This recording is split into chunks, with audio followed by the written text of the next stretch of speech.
foi assinalada pela Sra. Blackwell na Revue Scientifique et Morale du Spiritisme e na Revue des Études Psychiques. Muitas vezes, na interpretação dessas narrações, somos detidos pela ideia de alucinações possíveis, ao demais, frequentes, e, quanto a mim, eliminei delas grande parte no meu arquivo. Porém, há um limite. Onde acabam os casos de alucinações subjetivas, sem causas externas? A leitura do fato seguinte não favorecerá o ser ele considerado como fenômeno real. Eis a curiosa relação: na manhã de sexta-feira, 1º de março de 1901, a sogra de minha criada de quarto, arrumadeira, morreu de um câncer, estava no hospital. Nunca vira velha mulher, nunca imaginara qual o seu físico e nunca ouvira dizer o seu nome de batismo. Minha criada, quando dela falava, dizia sempre, minha sogra. O enterro efetuou-se no dia seguinte, sábado, à tarde. Pelas 6 horas da noite desse sábado, li eu no meu quarto, estando, por assim dizer, sozinha, pois meu marido saíra e os empregados estavam todos no subsolo, isto é, 2 andares abaixo. Durante mais de meia hora ouvi, por várias vezes, pancadas muito fortes, ora uma, isolada, ora, sucedendo-se rapidamente, e assim como diversos ruídos de objetos arrastados pelo chão, a tal ponto que a cada instante levantava a cabeça, esperando, cada vez, que ia haver alguém, se bem que eu esteja habituada a ouvir ruídos dessa espécie. Por diversas vezes também, ouvi passos no corredor, como se alguém entrasse no quarto de toilette contíguo ao meu quarto e dele saísse novamente. 2 vezes corri à porta e abria depressa, não havia absolutamente ninguém nem nos vestíbulos, nem no patamar, nem nas escadas, a porta do quarto de toilette, que dá para o corredor, estava fechada. Não havia ninguém em parte alguma. Depois do jantar, enquanto eu e meu marido estávamos na sala de visitas, a criada veio dizer-me que estava de volta. Disse-me que o enterro se fizera muito bem, que as irmãs do hospital tinham sido muito boas, colocando um travesseiro no caixão e envolvendo o corpo em bonito lençol. Saiu da sala sem acrescentar outros pormenores e, alguns instantes mais tarde, uma jovem amiga veio passar o serão conosco. Pouco depois, pelas 9h30, vi subitamente uma forma indecisa, a alguma distância, do outro lado da sala. Imediatamente chamei a atenção de meu marido e de minha amiga para ela, mas eles nada viram. Pouco a pouco, os contornos da forma se firmaram e breve eu os vi claramente, distintamente e tão opacos que não se via os trastes colocados atrás deles, absolutamente como se fosse um corpo verdadeiramente material. A forma parecia ser a de uma mulher velha, olhos muito brilhantes, muito penetrantes, nariz bastante pontudo, cabelos grisalhos, mais escuros na testa. A princípio seu vestido parecia preto, mas percebi breve que era azul escuro. Tinha um lenço de seda à cabeça, parecia de seda e de xadrez mesclado de vermelho. Seu primeiro movimento foi levar a mão à cabeça, atirar o lenço para trás, deixando-o cair sobre o pescoço, onde ficou como um xale atado descuidadamente. Eu e meu marido lhe dirigimos a palavra em inglês, mas não pareceu compreender, embora seu olhar parecesse interrogar-nos ansiosamente. Falamos então em francês. Desta vez ficou completamente agitada e pareceu responder com volubilidade, sem que eu tenha podido, entretanto, compreender suas palavras. Embora invisível para as outras 2 testemunhas desta cena, ela parecia vê-las e ouvi-las. Minha amiga sentiu-se muitíssimo impressionada por uma sensação de opressão ou de sufocação, como que devido a uma presença desagradável. Dirigi-me à forma, mas sem poder ouvir sua resposta, o que pareceu irritá-la. Minha amiga, por fim, sugeriu que podia ser a senhora M., a sogra da criada. Acenou vivamente com a cabeça que sim. Pude então distinguir alguns sons e enfim compreendi a palavra Clemência. É seu nome? Perguntei-lhe. Sim, respondeu, acenando com a cabeça. Então disse minha amiga, não pode ser a senhora M., pois vi seu nome no jornal, no obituário, e esse nome era Maria M., eu não vi o jornal. A sombra acenou afirmativamente com a cabeça. Interrogando-a, compreendi que tinha os 2 nomes, depois que vinha pedir-nos alguma coisa e que ignorava a estar morta, se bem que admitisse ter assistido ao seu próprio enterro, naquela mesma tarde. Tendo-lhe perguntado se tinha arrependimento de sua aspereza para com sua nora, fez sinal que não. A todas as minhas perguntas respondia acenando com a cabeça, mas, em seguida, ouvi a palavra ameixa. Recordando-me que minha criada me dissera ter-lhe levado muitas vezes ameixas, perguntei-lhe se queria algumas. Com a cabeça acenou que não. Depois de várias tentativas, meu marido então adivinhou que ela queria dizer um vestido cor de ameixa. Ela pareceu muito contente. Sim, era isso mesmo. Perguntei-lhe se desejava fazer presente de um vestido cor de ameixa a alguém. Fez-me compreender, indicando-se a si mesma com o dedo, e isso por gestos repetidos, que era para ela o vestido. Tentamos explicar-lhe seu novo estado, mas foi em vão. Quis chegar-me perto dela, mas a forma se tornou vaga e pareceu vibrar violentamente. Enfim, desapareceu pouco a pouco da minha vista. Enquanto isto se passava, a sala estava brilhantemente iluminada pela eletricidade.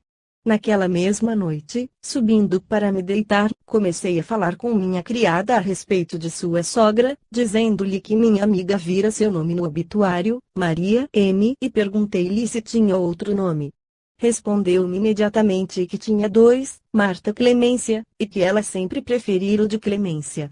Perguntei-lhe então se a tinha visto quando a tinham vestido pela última vez, como estava, etc. Disse-me que chegara atrasada, mas que sua irmã e seu marido, o filho da velha, lhe haviam dito que a tinham amortalhado muito bem. As irmãs do hospital haviam-lhe posto um vestido azul escuro, pensava também que lhe haviam posto à cabeça um lenço de algodão, com quadrados vermelhos, e um rosário na mão.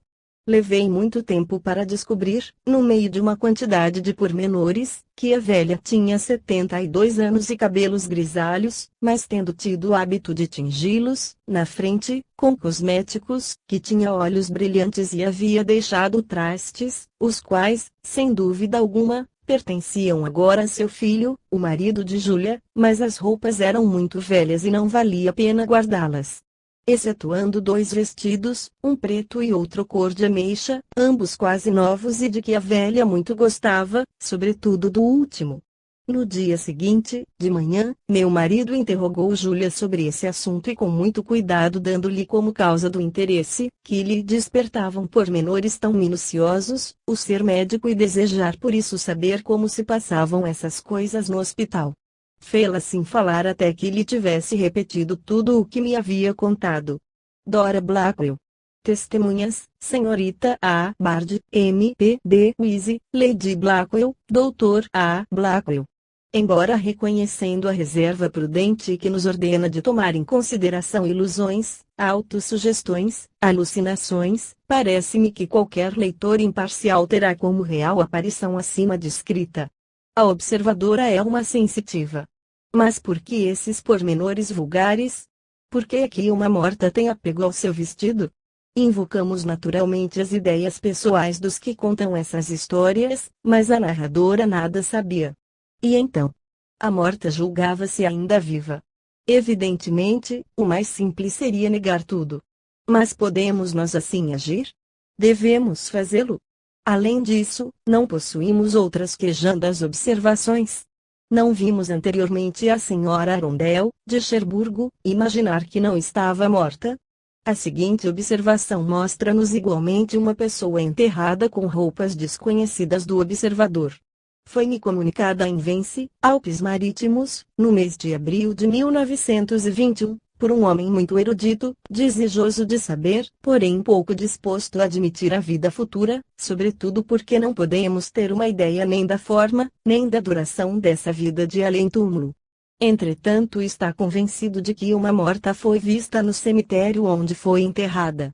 Eis esta relação, carta 4479, habitava então em Paris a rua Mazagran, na mesma casa que a família Bilger. A senhora Bilger havia perdido sua mãe, moradora com seus outros filhos, em Saint-Rambert-sur-Rhône, falecendo ela depois de moléstia muito rápida. Soube da morte no mesmo momento em que sabia da moléstia. A senhora Bilger partiu para Saint-Rambert e alguns dias depois. Ao chegar, pediu a uma das cunhadas que a acompanhasse ao cemitério. Chegando perto da sepultura, qual não foi sua surpresa vendo diante dela sua mãe, com as roupas que lhe tinham vestido para sepultá-la. Essas roupas eram modestas, completamente usadas, e ela por isso exprobrou sua cunhada, a qual confirmou o caso, porém dando como desculpa que não havia necessidade de vestir o morto com roupa nova. Courton Praça Nacional, em Vence. O autor garante sua convicção na sinceridade da senhora Bilger. É impossível admitir uma ilusão, pois ignorava o que se havia passado. Será possível supormos que a imagem da morta estava na mente da cunhada e mostrou-se a quem acompanhava? Isto não passa de suposição. Será realmente lógico querer sempre eliminar a explicação direta? Não parece que a morta produziu, ela própria, a aparição vista. Estudemos sem ideia preconcebida. Isso tudo edifica uma ciência nova. Continuemos inscrevendo aqui as observações feitas durante a primeira semana póstuma. As duas seguintes realizaram-se 2 dias após a morte. A princesa de Montmorency assinalou-me as observações pessoais seguintes: carta do dia 10 de dezembro de 1920, carta 4342, minha avó sempre me havia dito, se não estiveres presente quando eu morrer, irei avisar-te. Estando em Monte Carlo no mês de maio de 1886, recebi um telegrama de minha prima, prevenindo-me da moléstia de minha avó e pedindo-me que partisse sem demora. Era 1h e eu só podia partir às 6h. Às 4h outro telegrama avisava-me de que melhorara. Decido partir no dia seguinte pelo trem das 8h da manhã. Na noite desse mesmo dia deito-me às 7h. Às 9h meu cãozinho salta da cama e põe-se a uivar. Olho e vejo, a lâmpada estava acesa, aos pés de minha cama, minha avó, como a vira da última vez, porém pálida. Manda-me um beijo com a mão e desaparece. De manhã, às 7h, trazem-me um telegrama anunciando-me que ela falecera entre 8 e 9h da noite. Aos 20 anos era eu noiva de um conde húngaro afeição profunda, porém minha mãe adotiva, a duquesa de havia adiado outra coisa para mim e levou-me a Roma. Aí, alguns dias mais tarde, contou-me que o conde havia rompido seu compromisso. Repliquei que não acreditava nisso. Como resultado destas incertezas, caí doente em Roma e logo que melhorei levaram-me a Spa. No dia 30 de setembro ficara na cama, pois havia 2 dias que me achava muito adoentada, lia eu quando ouvi pronunciar meu nome por voz agonizante. Olho maquinalmente e vejo o conde morto, estendido no chão, calça branca, camisa azul, sem colete, segurava numa das mãos um frasco e na outra meu retrato. Solto um grito, a criada entra com os jornais de Paris. Abro o Gil Blas, jornal que nunca abria, e leio, na primeira página, que tinham encontrado o conde, morto, no seu quarto, envenenado pela morfina, no dia 28 de setembro. Esses 2 fatos impressionaram-me para toda a minha vida. Princesa de Montmorency. Nem sempre os inquéritos, para conhecer a veracidade dos fatos contados, são fáceis de fazer. É bem evidente que é possível permanecer incrédulo em relação a muitos fatos. Qual é a prova de não me enganar o autor dessa narração? A certeza histórica não é da mesma espécie que a certeza científica. Se contais a um amigo que hoje de manhã comestes peixe ao almoço, ele não tem obrigação de acreditar-vos. Mas por que lhe o diria se não for a verdade? Será geral a mentira? Não creio. Em todo caso, é muitas vezes inadmissível.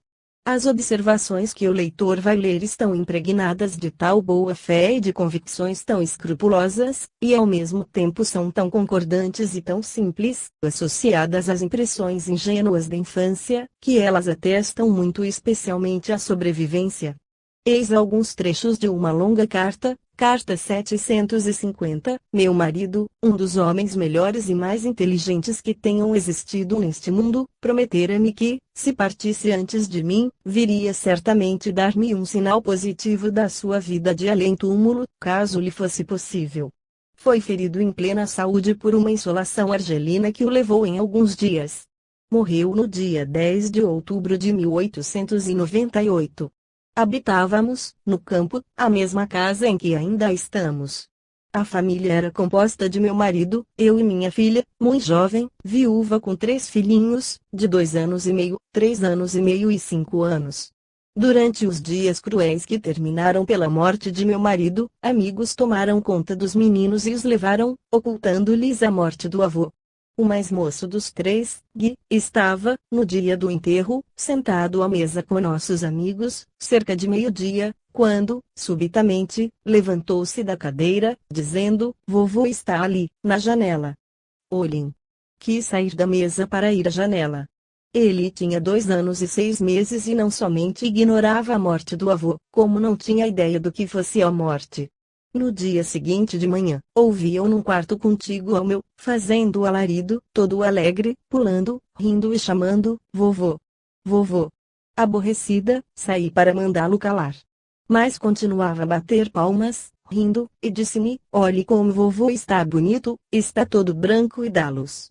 Minha nora e os empregados que tinham acudido ao barulho ficaram assustados e perguntaram-lhe se estava vendo o avô. O menino pareceu não compreender que não víssemos, mas ele está ali, ali, gritava, e seus olhos se erguiam para a altura onde teria ficado o rosto de um homem. Depois, ao cabo de um momento, olhou para cima e disse: "Oh, já foi." 8 meses mais tarde, Gui, já com 3 anos e 2 meses, teve pela terceira vez a mesma aparição. Meu marido falara-me muitas vezes de um lugar encantador, perto de La Motte-les-Bains, nos Alpes Delfineses, e tinha o maior desejo de lá nos levar. No mês de junho, depois de sua morte, fomos com minha filha, seus 3 filhos e a empregada passar o verão em La Motte. Quis, em memória de meu marido, visitar o lugar que tanto lhe havia agradado e lá fomos todos juntos. É, efetivamente, um lugar de montanha, ideal, deliciosamente coberto de matas, cheio de flores, de morangos e de framboesas selvagens. Raimundo, o mais velho dos meninos, começou a apanhar morangos para a mãe. Estevão trouxe-me framboesas. Então o pequeno Gui disse: "Pois eu colho minhas flores para vovô." Raimundo exclamou: "Como quer você dá-las a vovô, se ele morreu?" Gui pareceu muito admirado e replicou: "Morreu como? Ele está aqui, estou lhe dando a mão." Ao cabo de alguns instantes ele disse com tristeza: "Não está mais aqui, partiu."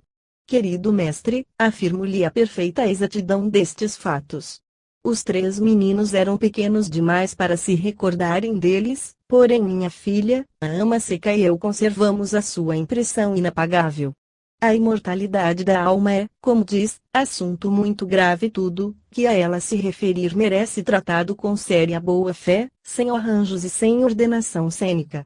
Se o senhor e os outros homens de ciência, que se ocupam de reunir e verificar essas manifestações, conseguissem estabelecê-las de modo incontestável e pôr fim à dúvida, que serviço prestariam à humanidade?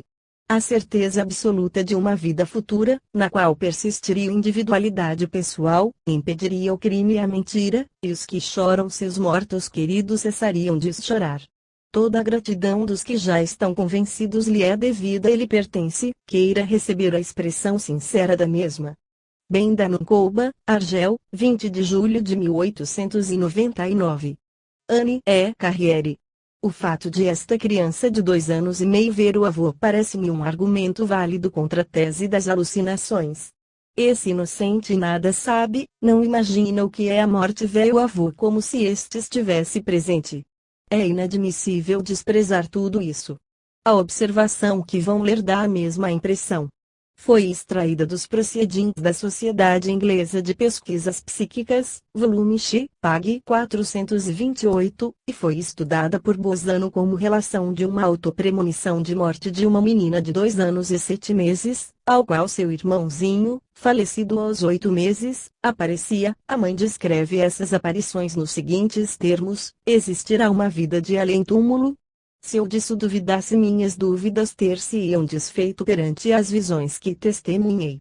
Em 1883 era eu a mãe feliz de 2 belos e robustos meninos. O mais velho tinha 2 anos e 7 meses, o outro era um anjinho de 8 meses, perdi-o no dia 6 de agosto de 1883 e fiquei com o pequeno rei, o qual gozava então perfeita saúde. Todavia, desde o dia em que falecera seu irmãozinho, tomara o hábito de me dizer várias vezes por dia: mamãe, o irmãozinho está chamando o rei. Muitas vezes largava os brinquedos para correr ao meu encontro, gritando a frase habitual: mamãe, o irmãozinho está chamando o rei. E de noite ele me acordava para repetir ainda a mesma frase: mamãe, o irmãozinho está mesmo chamando o rei, ele quer que vá com ele, mas você está chorando? Por quê?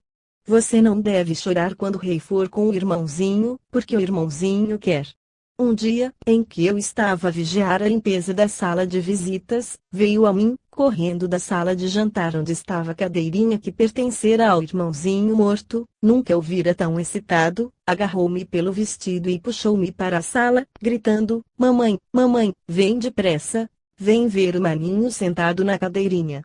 No momento em que abri a porta para me mostrar, ele exclamou: oh, mamãe, era preciso vir mais depressa. Já não está mais. Se você tivesse visto como ele sorriu para rei, quando o rei passou perto dele. Rei irá com ele, mas você não deve chorar, mamãe. Pouco tempo depois nosso filhinho adoeceu gravemente, nossos cuidados e nossas lágrimas não surtiram nenhum efeito. A 13 de outubro de 1883, 2 meses e 7 dias depois da morte do irmão, falecia ele também. Tinha uma inteligência muitíssimo superior à sua idade. Ao ler essas narrações, confesso que não compreendo que delas zombem e as tratem de invenções. O Dr. Hodgson escreveu a narradora e dela recebeu esta confirmação: só tenho que atestar em todos os seus pormenores o que o Sr. Kingsbury publicou no Religio Philosophical Journal. Quando o menino veio correndo, a anunciar-me que o irmãozinho estava sentado na cadeira que lhe pertencera, só estava em casa a criada, a qual nada disse. Porém, quando meu marido veio almoçar, contei-lhe tudo. Nesse mesmo dia narrei o caso a diversas pessoas amigas. O pequeno rei não podia saber o que fosse a morte. A última vez que fui com ele visitar o túmulo do meu filhinho, isto pouco tempo antes de ele cair doente, sentamo-nos ambos junto da sepultura e eu pensei: oh, se eu pudesse tomar meu bebê nos braços e vê-lo um minuto só. Como seria feliz! Simultaneamente rei exclamou: oh, mamãe, tomemos o irmãozinho no colo um minuto só, então ficaremos contentes. Como nos preparávamos para partir, ele colocou em cima da sepultura vários torrões de terra, dizendo: breve rei dormirá aqui, perto do maninho, mas você não deve chorar, mamãe. Dorme agora no lugar que havia marcado. O pai do menino escreveu também ao Dr. Hodgson: atesto que minha mulher me contou o incidente da visão na cadeira, no dia mesmo em que se deu, quando voltei para almoçar. Estive presente muitas vezes, quando o menino anunciava à sua mãe que o irmãozinho chamava com insistência. W.H. A senhora J.H. Sulsters, amiga do casal W.H., confirmou por sua vez tudo o que precede.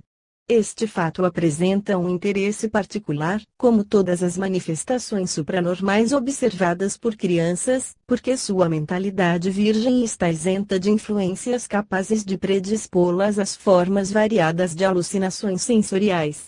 E cada vez que a essas visões se prende um aviso de morte realizado, esta última circunstância apresenta um aumento de indução legítima em favor da sua realidade. A observação seguinte, extraída de uma carta que me foi enviada de Bordeaux, em abril de 1899, pertence a esta categoria. Carta 259, eu acabava de perder meu filho Gastão, com a idade de 16 anos, fevereiro de 1884. Alguns dias depois seu irmão mais moço, 5 anos de idade, estava só num quarto que servia de sala de brinquedo para as crianças e divertia-se em arriar um cavalo de pau, quando, precipitadamente, foi ter com a mãe e lhe disse: mamãe, eu acabo de ver Gatão. Era assim que chamara o irmão. Ele estava sentado e me via brincar. Ele me disse para me portar bem e depois foi embora, sem querer brincar comigo. O menino, que hoje tem 20 anos, tem sempre a lembrança disso na memória. N.V. Essa visão do menino efetuou-se alguns dias após a morte do irmão mais velho. Já vimos uma igual, observada no dia mesmo, 1 hora depois da morte, durante a morte. Pag. 105. Eis outra, Carta 4322, quando meu irmão Henri Chambige, em literatura Marcel Lamy, faleceu, sua filhinha mais moça, que tinha então 3 anos, afirmou vê-lo por diversas vezes, dizendo, por exemplo: por que é que choram? Ele não partiu, meu papá, ele está ali, não estão vendo? Ela afirmava que o via sentado numa cadeira de braço ou inclinado a sorrir sobre sua caminha. Só ela o via e sempre pensei que, se era possível a alma de meu irmão manifestar-se, ele o tinha feito aos olhos de sua filha mais moça, a qual, ignorando o que é a morte, não se assustou ao vê-lo. Isto se passava em Cluny, Saône-Loire. André Germe. Rosé em Montelimar, Drôme. Essas observações de crianças parecem-me significativas. São tão instrutivas para nós como todas as outras. Vistas por crianças ou por pessoas de certa idade, essas aparições a nós se apresentam como realidades. Que são essas aparições? Quando se dão a conhecer, quando vêm anunciar a morte ou quando aparecem como consoladoras, julgamos compreendê-las. Mas algumas há que são de uma incompreensibilidade desconcertante. Tal é a que se segue, recebida por meu amigo Dr. Dariex e enviada por uma pessoa cujo caráter, estima e ponderação ele aprecia. Eis o que lhe contou a narradora, a senhora E.M., em 1846. Minha mãe, com a idade de 46 anos, deu à luz um filho que nos pareceu cair do céu. Minha irmã estava casada, morava longe, e eu tinha 18 anos. Privada de distrações na roça, recebi esse menino com entusiasmo, dele cuidava da manhã à noite e tornei-me para ele uma segunda mãe, dedicando-me o menino uma afeição profunda. Separamo-nos quando ele estava com 8 anos. Casei-me e ele foi posto no liceu onde fez progressos tão rápidos que, aos 14 anos e meio, pôde, depois de obter licença por causa da idade, fazer seus exames de bacharelado. Foi aprovado com a nota boa. 6 meses depois, com a mesma brilhante aprovação nos exames de ciências, inscreveu-se no primeiro ano de medicina, vindo a Paris com 16 anos apenas, para prosseguir em estudos que apaixonavam seu espírito, no mais alto grau. Sempre superior em seus exames, embora com menos trabalho que seus rivais, sua facilidade prodigiosa deixou-lhe muitas horas vagas. Não soube, em certas ocasiões, resistir às tentações da sua idade e conjuntamente estudou e divertiu-se. Porém, muito moço, de organismo delicado demais para poder suportar impunemente uma surmenagem mesmo passageira, resfriou-se ao sair de um baile. O resfriado agravou-se e ele consumiu-se durante 15 meses, preso à vida unicamente devido aos nossos ternos cuidados. Morando desde meu casamento a 30 quilômetros da casa de meus pais, ia todas as semanas passar 3 dias com ele. Descrever a dor do meu coração, vendo definhar de dia para dia esse irmão adorado, dizer meu amargo pesar ao ver o aniquilamento de esperanças tão brilhantes, é coisa impossível. Ele, iludindo-se ainda com esperanças quiméricas de cura, acolhia-me com expansiva alegria. Na última semana da sua vida despedi-me dele com saudade, achando-o mais enfraquecido, porém, nada fazia prever o desenlace fatal. Eu pertencia também à minha outra família. No dia seguinte recebi um telegrama, chamando-me com urgência, acudi e só pude abraçar um cadáver. O pobrezinho partira, com 19 anos apenas, assim como vela que se apaga com um sopro. Meu nome lhe acudira aos lábios por diversas vezes. Minha mãe estava sucumbida de dor, meu pai triste e desanimado. Tomei minhas disposições para ficar 8 dias com eles, tentando quanto me era possível suavizar o irreparável. 2 dias após esse acontecimento lamentável não poderia precisar, mas, com certeza, não mais de 3 dias, desci a escadaria, desejosa de respirar o ar puro, antes de me deitar. Deviam ser mais ou menos 9 horas. Alguns passos de onde eu estava, a estrada que atravessa a propriedade destacava-se toda branca sob a luz fraca do quarto crescente da lua e vinha perder-se atrás do muro que cerca o terreno, formando um ângulo com o muro onde eu estava encostada. Olhava esse panorama familiar, sem pensar, parece-me, em nada, quando, da volta do caminho, vi desembocar um senhor de alto porte, corretamente abotoado numa sobrecasaca, de cartola na cabeça, o qual, com passo apressado, sem dar-me atenção, seguiu seu caminho no espaço descoberto que meu olhar alcançava diante da casa, e desapareceu atrás do muro que servia de cerca. Oh, fiz eu com um espanto.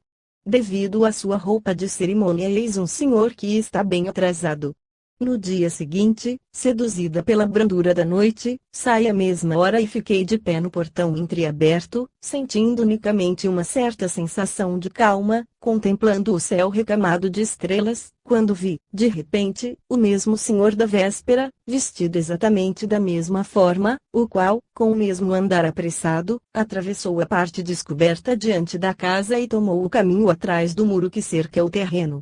Quem será? Disse eu comigo, intrigada somente com a elegância do seu vestuário, neste lugar em que a sobrecasaca só serve para solenidades, pois nossa estrada, encurtando o caminho, é muito procurada pelos pedestres das duas aldeias.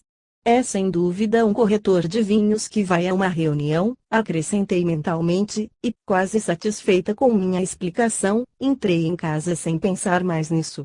As noites de outubro, no sul, são de uma beleza, de uma transparência deliciosa, o desejo de gozar do seu encanto ou outra qualquer força atrativa, misteriosa, impeliu-me para fora, no dia seguinte ainda, sempre das 8 às 9 horas, quando habitualmente todos se recolhiam ao quarto. Havia apenas um minuto que eu estava apoiada na grade do grande portão, quando mesmo o senhor, reto e esbelto, apareceu na volta do caminho. A pálida luz da lua, suas feições, como nos 2 dias precedentes, ficavam invisíveis sob a sombra projetada pelas abas do seu chapéu de molas. Como na véspera, as abas da sobrecasaca, corretamente abotoada, batiam com a rapidez do andar na casimira de sua calça preta, suas mãos brancas, como na antevéspera, pendiam de cada lado do seu corpo. Passou e desapareceu atrás do muro. Desta vez fiquei estupefata, mas parece pensava eu que este senhor, cada noite, escolhe, para passar diante da nossa propriedade, o momento justo em que eu estou fora. E cedendo a um movimento de curiosidade, corri atrás dele até o ângulo do muro. Lá parei, presa por uma emoção indizível. Não havia ninguém. A estrada absolutamente deserta lá estava, como longa fita cinzenta, sem uma sombra. Onde pudera ele meter-se? Apoderou-se de mim esse pavor desarrazoado que assalta nosso fraco entender quando vemos um fenômeno inexplicável. Senti meus joelhos enfraquecerem por súbita fraqueza, um calafrio gélido correu-me até debaixo das minhas unhas e fui assaltada por uma ideia insensata, que se impôs logo ao meu espírito perturbado, ideia indiscutível, evidente como a terra em que pisavam meus pés. Recalquei até o mais fundo do meu ser com uma espécie de terror e fui precipitadamente contar à minha mãe o que eu acabava de ver. Apenas entrara e já as palavras saíam dos meus lábios apressadamente, e a pobre mulher, angustiada, colocou sobre a mesa o lampião que tinha na mão para recolher-se ao seu quarto. Meu olhar mergulhava no dela, 2 relâmpagos saíram-lhe dos olhos, 2 lágrimas. Era meu filho. Meu filho querido. Não o reconheceste pelo seu alto porte? Não o reconheceste pela roupa com que o pusemos no seu esquife. Iremos juntas amanhã, a este mesmo lugar, em que por 3 vezes ele te apareceu. Lá estávamos na hora do mistério abraçadas uma na outra, ouvíamos o pulsar louco do nosso coração. O crescente lunar, já maior, tinha naquela noite uma luz mais forte, a estrada estava mais branca sob nosso olhar hipnotizado. Tudo ficou deserto. Em vão dissemos nos dias que se seguiram, à mesma hora, evocando, com todas as forças da nossa alma, a querida aparição, estava acabado. Aquele que fora meu irmão, inteligência de escola, alma de luz, como teria dito Victor Hugo, ele, de quem alguns excessos da mocidade tinham sido purificados por 15 meses de sofrimentos, por uma derrogação excepcional das leis super-humanas, tinha podido vir, em sua forma visível, dizer-me um último e supremo adeus? Se assim foi, porque não me apareceu mais, quando, depois de compreender, eu o chamava com toda a força do meu espírito, sem dúvida os vínculos terrestres que, no além insondável e vertiginoso, ligavam ainda o filho do meu coração à minha natureza obscura, ao meu ser grosseiro, estavam para sempre partidos. O doutor Dariex acrescentava que os seguintes reparos: conheço a senhora M desde muito tempo. Tenho uma memória excelente e a narração desta observação é exata, com certeza. Ao demais, trata-se de um fato simples, uma aparição é vista 3 dias seguidos, à mesma hora, o que é fácil de lembrar-se. A senhora M nunca teve outra alucinação ou visão. É pois muito notável que uma aparição com a forma do falecido tenha sido vista 3 dias a fio, por uma pessoa que não esperava tal coisa, nada sabendo desses fenômenos, a qual, depois de ter pensado que se tratava de uma aparição de seu irmão, nada mais viu nem tampouco a sua mãe, e não tiveram alucinação quando justamente sua imaginação estava impressionada e nas melhores condições para se autossugestionarem. 3 alucinações de uma observadora tão ponderada não podem ser admitidas. Entretanto, também nos é impossível admitir que esse moço, enterrado desde alguns dias, tivesse passeado ali, de casaca e de cartola. Então, o que há de mais esquisito ainda é que não parecia de modo algum prestar atenção à sua irmã tão querida. Tudo é paradoxal. Em que mundo misterioso entramos nós? O pensamento de um morto criando uma imagem automática. Devemos observar tudo, estudar tudo para conseguirmos a descoberta da verdade nesses problemas tão obscuros. Eis outra manifestação, recebida 3 dias depois da morte, extraído de uma carta datada de 10 de abril de 1921. Carta 4431. Em 1918 habitava o Principado de Mônaco com minha irmã. Estávamos sem notícias de um amigo residente em Paris e que habitualmente respondia logo a nossas cartas. Ora, havia 3 semanas que esperávamos impacientemente uma resposta a várias cartas em que falávamos da nossa aflição por julgá-lo doente, quando, uma noite, acabava de me deitar, eram mais ou menos 10 horas, ouço no meu quarto de toucador, contíguo ao meu quarto de dormir, cuja porta dava para o toucador, um estrondo horrível, como se todos os espelhos, e eram muitos, se tivessem quebrado. Despedaçando-se todos os cristais, porém, em ponto maior, pois não posso descrever esse barulho, que mais se assemelhava a um formidável e muito demorado ronco de trovão, o qual seria produzido por vidros quebrados. Enquanto isto se dava, não posso dizer que tivesse tido medo, estava, antes, admirada e imaginava uma quantidade de coisas, sobretudo a ideia de uma bomba me acudia, apesar de assinado o armistício. Quando cessou o barulho, levantei-me, julgando encontrar tudo pulverizado, e meu espanto foi grande ao ver tudo no lugar. Só um quadro estava no chão, com o vidro apenas estrelado, e a corda, se bem que nova e muito sólida, como que picada. Avistando esse quadro no chão, sabendo que muitas vezes isto é sinal de morte, tinha pensado logo: deve ter morrido.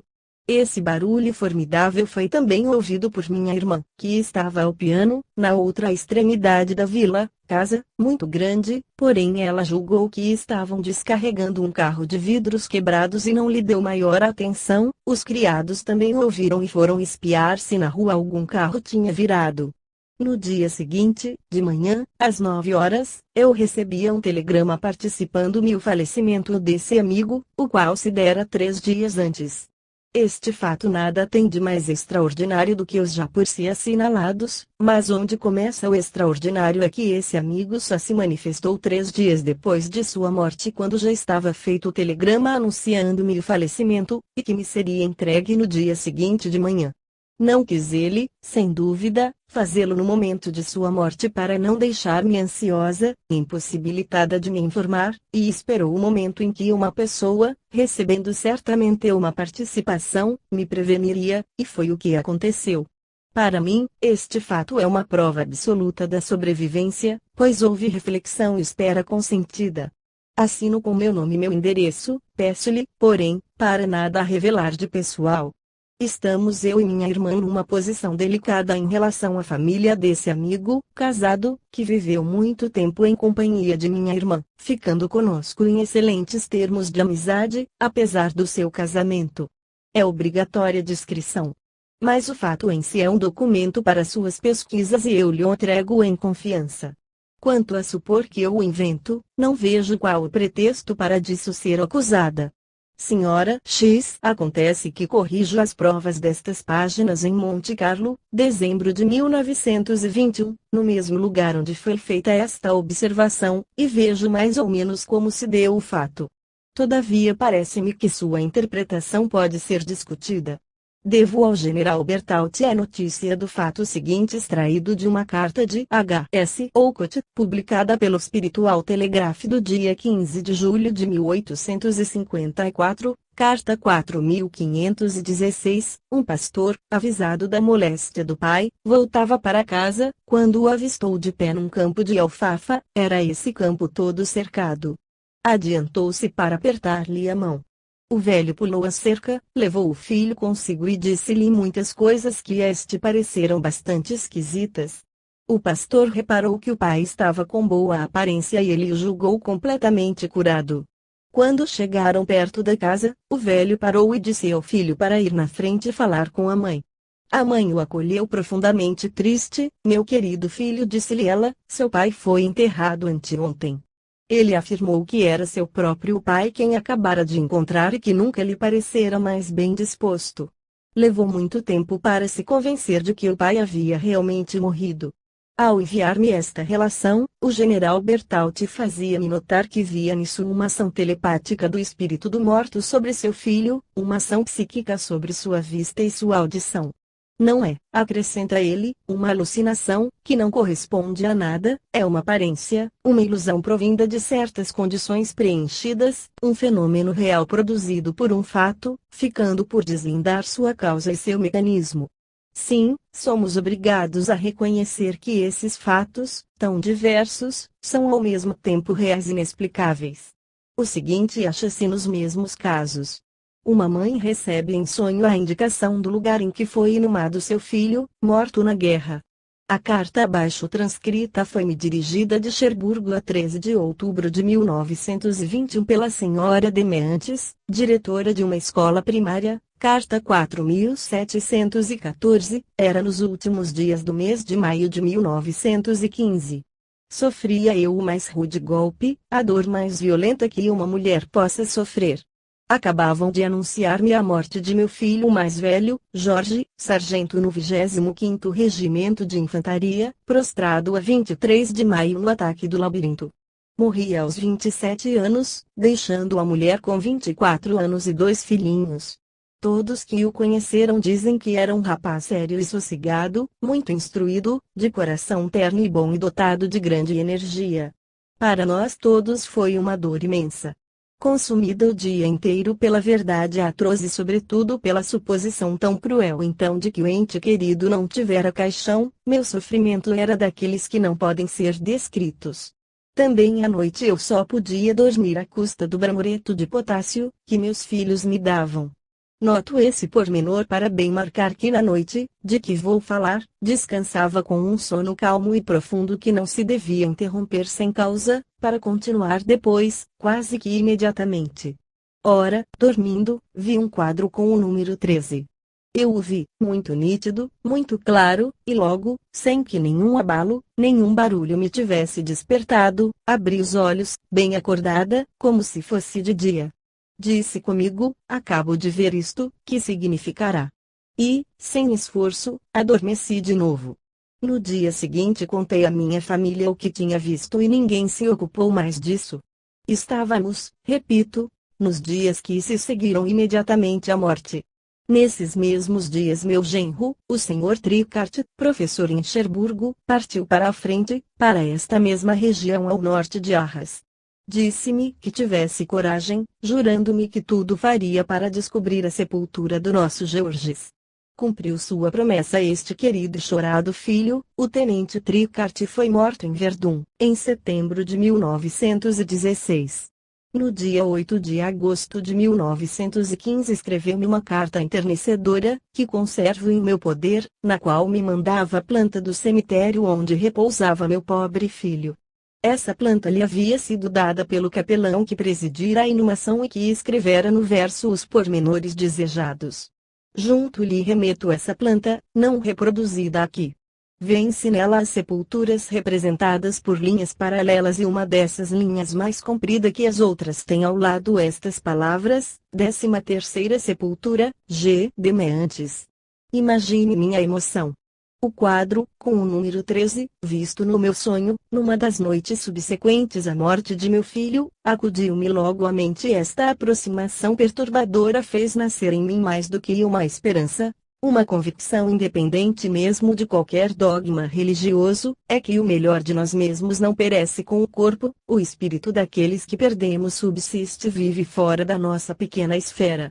E do fundo do coração rendo preitos aos grandes pensadores que, elevando-se acima das críticas do cepticismo e do materialismo, procuram laboriosamente achar as provas científicas da sobrevivência da alma. P.S. Quando, em agosto de 1919, no setor de Rockland Court fizeram a exumação dos corpos desses pobres infelizes, encontraram o do nosso querido Georges na fileira indicada na planta e no lugar marcado no meu sonho. Estava numa sepultura particular, entre duas folhas de ferro ondulado de 25 centímetros mais fundo que os 12 corpos precedentes.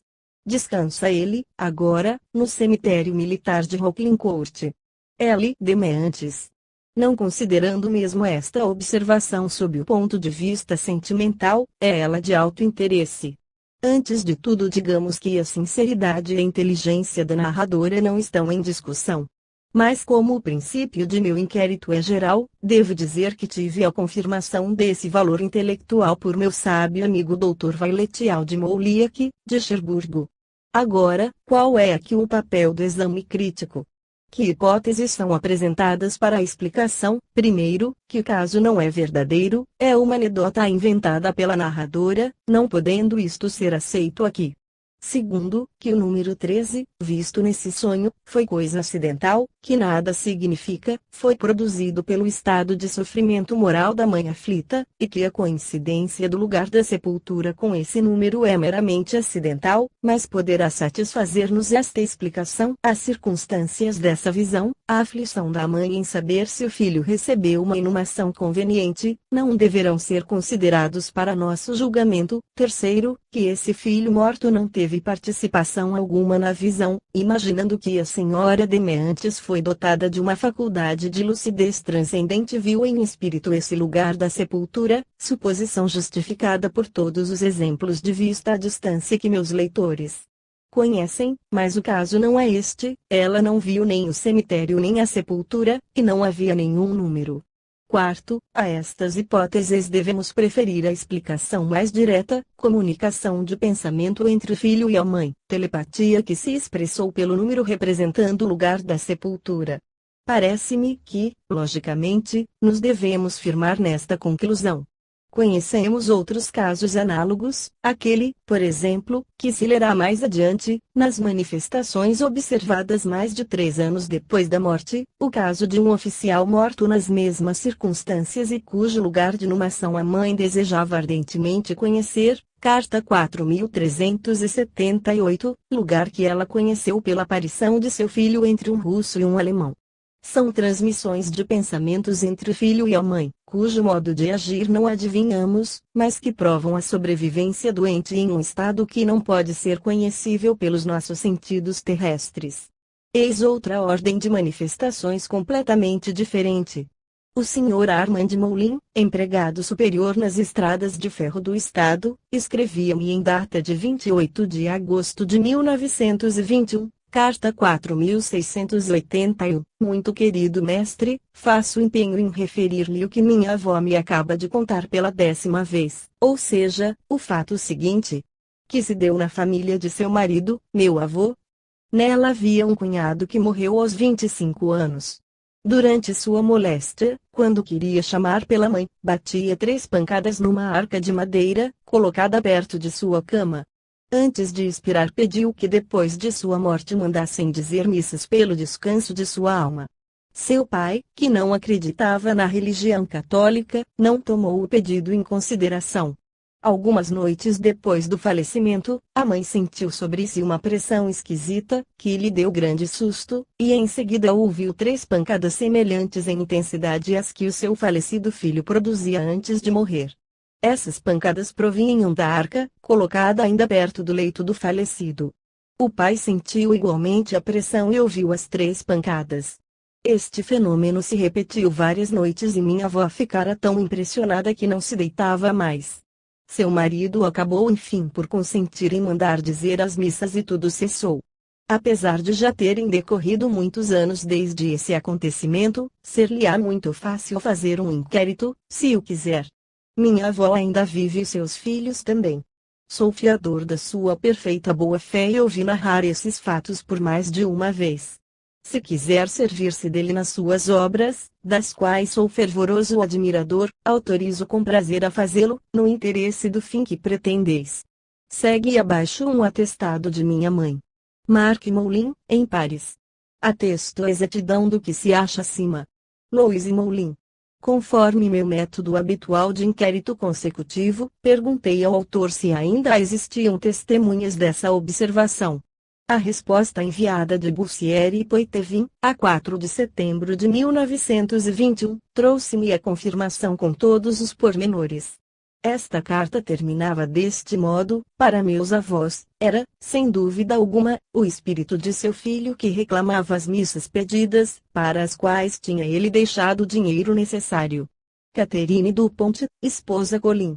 Quanto a mim, considero um dever afiançar a veracidade dos fatos acima relatados. Rose Dupont, esposa do Drier. Essa relação traz-nos, como tantas outras, uma pergunta. Não parece, a princípio, que o pedido de missas estava na mentalidade dos sobreviventes e que, por conseguinte, as pancadas poderiam ter sido produzidas inconscientemente por eles mesmos? Mas como? É o que não adivinhamos. Se é realmente o defunto que reclama essas preces, por que o faz? Vemos aqui a continuação da crença católica do purgatório, da igreja sofredora, da igreja militante, os cristãos vivos, e da igreja triunfante, os seres celestes. Mas nada está menos provado, nada menos admissível. Onde estaria esse céu? Onde esse purgatório? Estados da alma no espaço. Seria realmente uma metamorfose da antiga cosmografia cristã.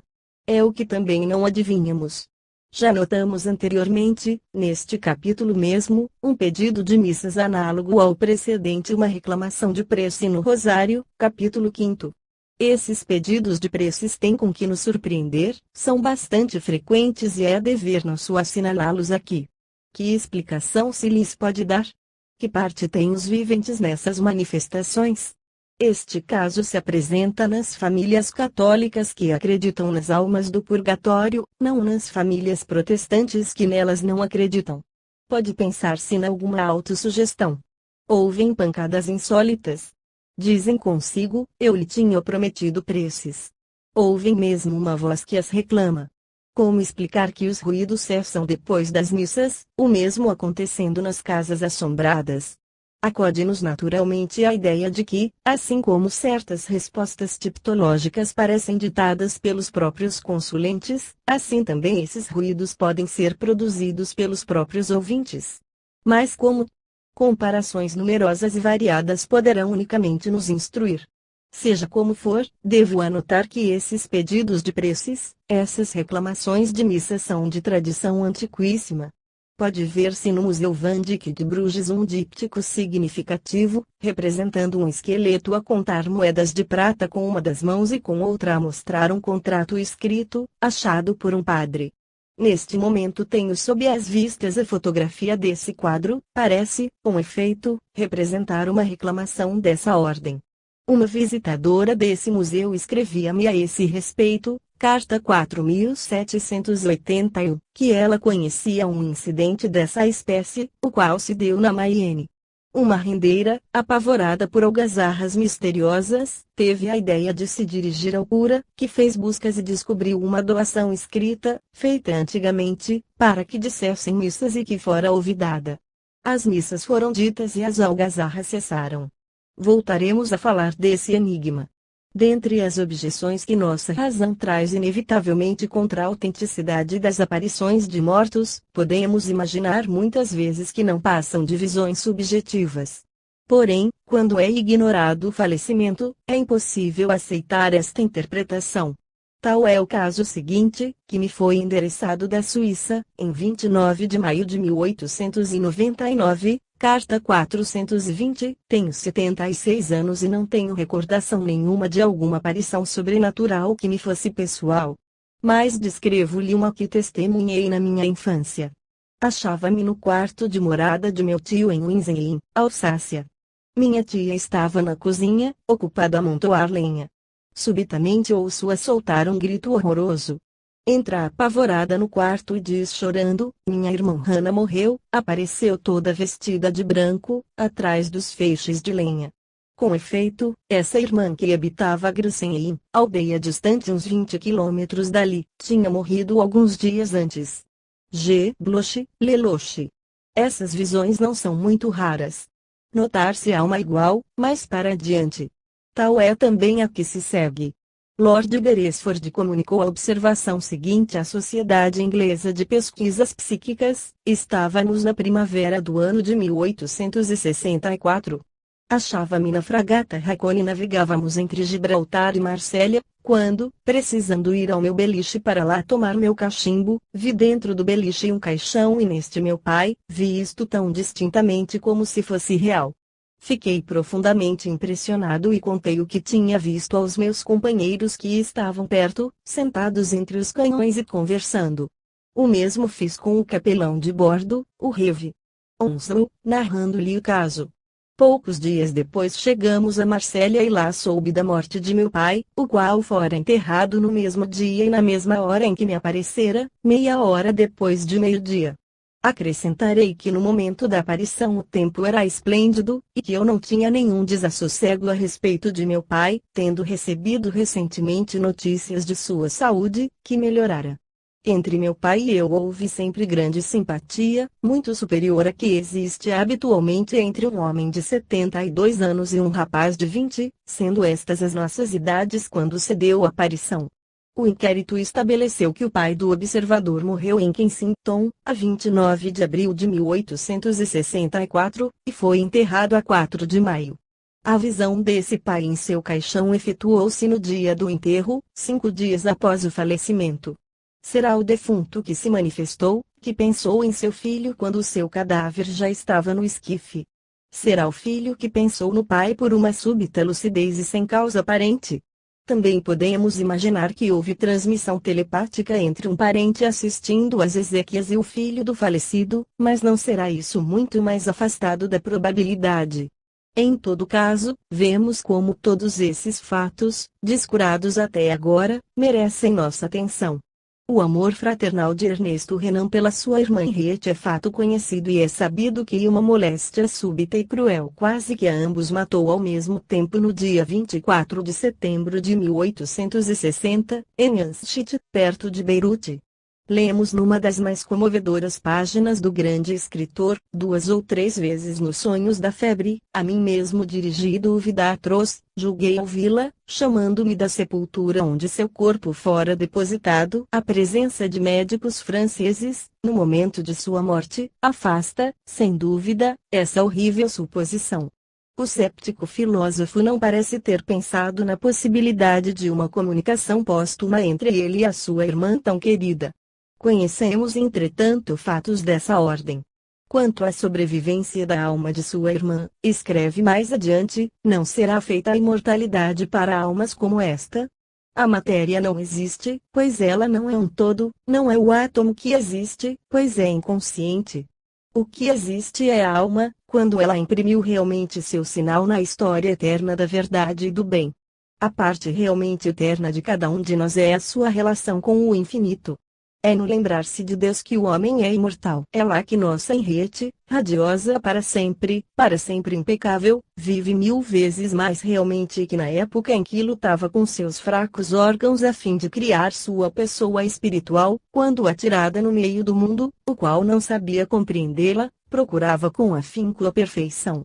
Toda a lógica do sistema do universo ficaria por terra se tais juízos não passassem de embuste e de ilusão. Apesar destas ideias filosóficas, o autor Davi de Jesus não admite a sobrevivência. No seu pensar, sua irmã Henriette não existe mais individualmente. Que significam então as linhas precedentes? E que significa a dedicatória do seu livro à sua irmã Henriette, no seio de Deus onde repousas? A lembrança de Renan não é apresentada aqui como manifestação póstuma de sua irmã, porém apenas como simples possibilidade. Ao terminar este capítulo farei o mesmo reparo que fiz ao acabar os 2 precedentes, é que nenhuma das relações que acabamos de transcrever foi devida às experiências espíritas, as quais serão assunto de capítulo especial. Essas manifestações foram verificadas durante a primeira semana após a morte. Continuemos nosso estudo. Vejamos as que foram observadas de uma semana a um mês e nesta ordem cronológica. Capítulo 7 Manifestações e aparições de mortos algum tempo depois da morte, de uma semana a um mês. Se eu ouvia falar dos espíritos que aparecem, das feitiçarias ou de